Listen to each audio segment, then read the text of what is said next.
Stop letting gurus tell you that you have to go all in order to succeed in business. Because over the next 5 minutes, I'm going to show you how you can actually become a full-time coach without having to risk bankruptcy to do it. And of course, if you want to become full-time, you've got to start somewhere. So we have a process that helps you get momentum, testimonials, and clients in your business, even if you don't have a big social following.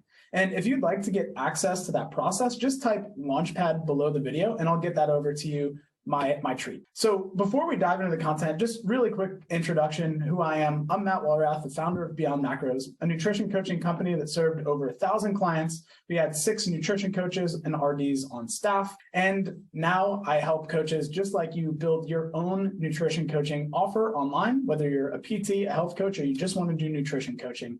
And we help you build a career, go from that side hustle startup to career in. Now, as promised, let's dive in and talk about that strategy to help you become a full-time coach without having to risk bankruptcy in order to do it. And first thing that we need to address is that when you hear gurus say that you need to go all in business, ultimately, I think the reason they say to do this is it's like, you got to burn the ships. You've got to make sure that you don't have an easy, comfortable exit pathway. You don't have your, safety blanket on of your, cushy job. Otherwise, you're not going to take the scary actions that it takes to actually build a business for yours. And I think that there's actually some merit in that argument. But the thing is, the idea to quit your job and go all in a business that's in its infancy stage is a really irresponsible recommendation. And I've seen this play out a few times, and there's a barbell strategy that I use to kind of mitigate the risk and make sure that you can cross that chasm from maybe having a job right now, or,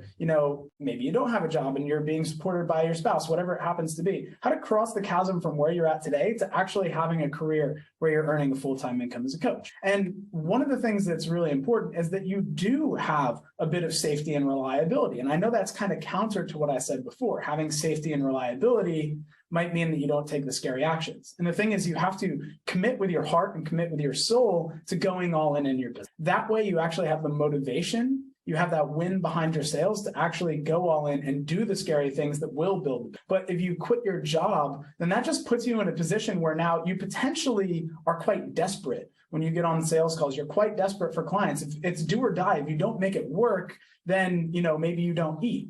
Or maybe you have to, start selling things or giving up opportunities. And we don't want that for you. So actually, a better way of going about jumping and crossing that chasm is to use this barbell strategy. And I'm going to do a little screen share here to show you exactly what this is. So I'm actually doing a talk this weekend where I'll be going over this exact. Now, the barbell strategy, if you imagine a barbell, hopefully you can see this. I know it's kind of charcoal on a black background.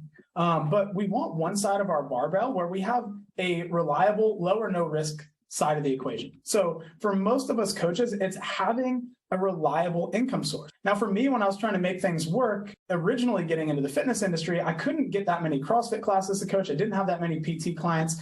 Actually, PT and moving into the fitness industry was my exploratory side of my barbell. So I wasn't putting too much weight onto it just yet. I was putting more of it onto the reliable side. What was the reliable side for me? Funny enough, it was driving for Lyft and Uber. And I'm not ashamed to say that. I know that we've got coaches now who are doing that to make their dream work. So you want to have some reliable side of your barbell where you have reliable income. You're not going to risk bankruptcy to get this business off the ground. But ultimately, if you start getting some really good momentum with your business, with the exploratory side of things, then that's going to have more weight. You're going to be earning more money from it. You're probably going to be dedicating even more time to it. And now your business has actually become the reliable side of your. So you actually can move the business over. You can chuck this. I stopped driving Lyft and Uber, obviously, when I started getting my PT client. And then when I had PT clients, my PT and coaching CrossFit classes, that was the reliable side.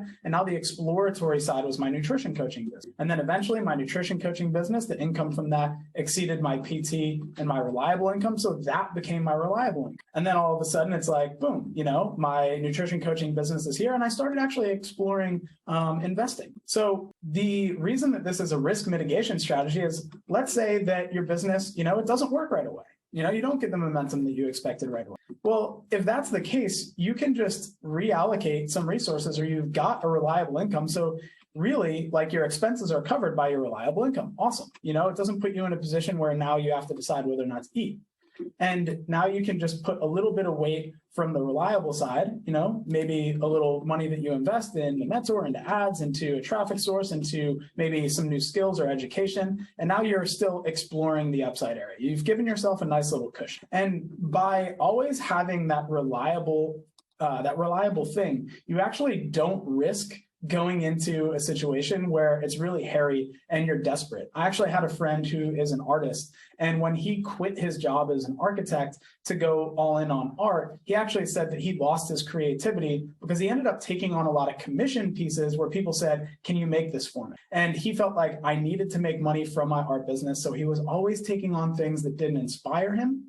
And in this case for you, it might mean that you're taking on clients who don't inspire you, clients who, you know, drain your energy, clients who aren't the right fit. And then he wasn't actually doing pieces that lit him up and inspired him. And now he hated the thing that he loved and quit his job. And then he ended up taking on part-time work. And this is something that I want to show you, is you can take on part-time work. You don't have to have a full-time job necessarily, so that at least your expenses are paid, so that you can explore the upside of your coaching business. And even better, if that part-time job is something that gives you access to the clients who you want to work with as a nutrition coach, even better if it helps you build the skills that will help you build your business as a nutrition coach. For me, working at a gym, that allowed me to have access to the types of people who would become my nutrition coaching client. And so hopefully you can see how this barbell strategy macro, big picture overview is a great way for you to start thinking about, how do I structure my life in a way where I can cross that chasm from side hustle startup to full-time coach without really putting myself or my family in a hairy situation. All right, so again, if you want to get a little bit of help with that early momentum, we have a program called Client Launchpad Challenge. So drop Launchpad below this video and I'll get you access to that, where it's going to show you how to get more testimonials, more clients, and more momentum in your business. All right, peace out.